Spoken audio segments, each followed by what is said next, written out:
बिस्मिल्लाहिर्रहमानिर्रहीम। अस्सलाम वालेकुम नाज़रीन। तो आज की वीडियो सुरखाब के बारे में है।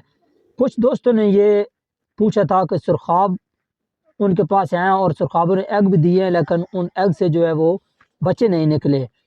और वो कह रहे थे कि भाई हमने कुछ अंडे फ़रोख्त भी किए हैं। तो जिन दोस्तों को हमने अंडे दिए हैं उनके पास भी एक तो उन्होंने इनक्यूबेटर में रखे थे, वहाँ से भी कोई बच्चा नहीं निकला, और जो उन्होंने मुर्गी के नीचे रखे थे तो वो अंडे भी जितने जाए वो सारे ज़ाया हो गए हैं।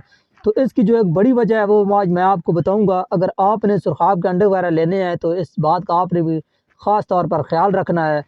एक तो आपने इस बात का ख्याल रखना है कि ये जो मेल है, ये आपको सामने जो नज़र आ रहा है, ये जो मेल है 1 साल के बाद भी ये अपनी फ़ीमेल के साथ क्रॉस करता है और फ़ीमेल एग भी दे देती है, लेकिन वो अनफर्टाइल होते हैं, उनमें से कभी भी बच्चे नहीं निकलते।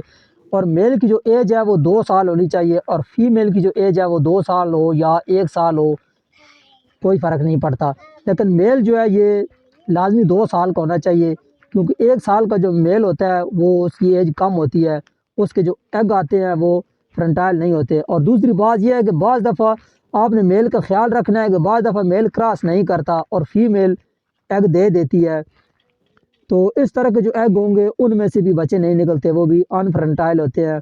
तो ये भी आपने इस बात का भी ख्याल रखना है। और दूसरा, अगर आप एग ख़रीदते हैं तो आपने उन एग को मोबाइल की लाइट लगा कर आप एग को चेक कर लेना है। उसके अंदर आपको एक लाल सा निशान नज़र आएगा, तो इस तरह के अगर एग हैं तो उनमें से बच्चे निकल आएंगे। और अगर वो एग एक ही तरह का है, उसमें कोई लाल निशान आपको नज़र नहीं आता, तो इसका मतलब ये है कि उनमें से बच्चे जो हैं वो नहीं निकलेंगे।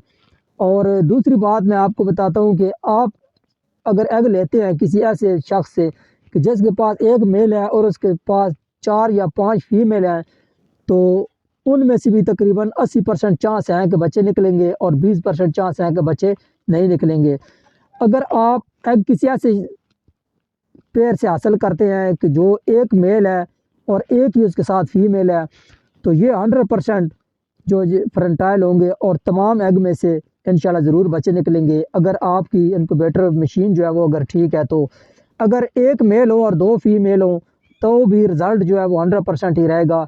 लेकिन 3, 4, 5 या से ज़्यादा फीमेल हो तो फिर जो एग की फर्टिलिटी है उसमें उसका जो रिज़ल्ट है वो डाउन होना शुरू हो जाता है। और एक और भाई ये सवाल पूछ रहे थे कि उनके पास ये अभी जो आपको पेयर नज़र आ रहा है ये ग्रीन वुड वाला है, कि उनके पास ये पेयर है और फीमेल वो किसी और पेयर की इसके साथ लगा सकते हैं। तो फीमेल अगर आप इसकी लगाएंगे जो आपको नज़र आ रही है ये, या अगर आप फीमेल लगाते हैं रिंग नेक वाली, तो फिर तो ये एग जो है ये फर्टाइल हो जाएंगे। इसके अलावा अगर आप गोल्डन की, सिल्वर की या और किसी भी फेजेंट की आप फीमेल इसके साथ पेयर लगाते हैं तो ये पेयर भी लग जाएगा और ये एग भी देंगे, लेकिन उस से बच्चे नहीं निकलेंगे।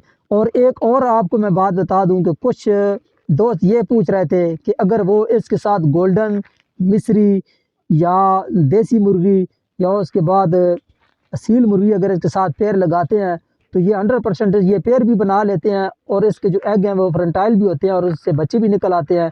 लेकिन आपने ख्याल ये करना है कि जो मुर्गी हो वो आपने बिल्कुल छोटे साइज़ की लेनी है, क्योंकि मुर्गी जो है, जो ख़ास कर जो असील मुर्गी है, वो इसको मारती है और फिर ये पेयर वगैरह नहीं बनाते।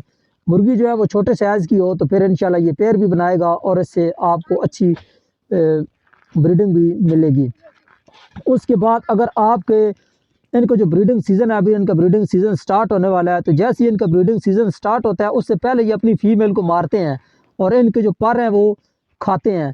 लेकिन जैसे ही इनका ये ब्रीडिंग सीज़न स्टार्ट हो जाता है तो एक तो आप इसके सर पर देख रहे हैं, आपको 2 कान से नज़र आएंगे बालों के, तो ये खड़े कर लेते हैं। अभी ये ऐसा है आप देख रहे हैं कि इसने थोड़ा बहुत जो है इसके वो कान उठे हुए हैं, तो ये बिल्कुल सीधे इसके कान खड़े हो जाते हैं जब इनका ब्रीडिंग सीज़न स्टार्ट होता है। तो और फीमेल को ये मारते नहीं हैं, फीमेल को ये मारना छोड़ देते हैं।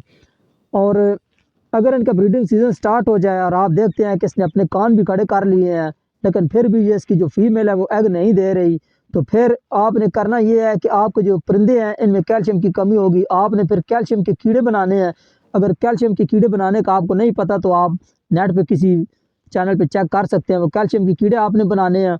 अगर कैल्शियम के कीड़े आप नहीं बना सकते तो बाहर से आपने कोई कीड़े मकोड़े ले आने हैं। कीड़े जितने भी होते हैं सब में कैल्शियम होती है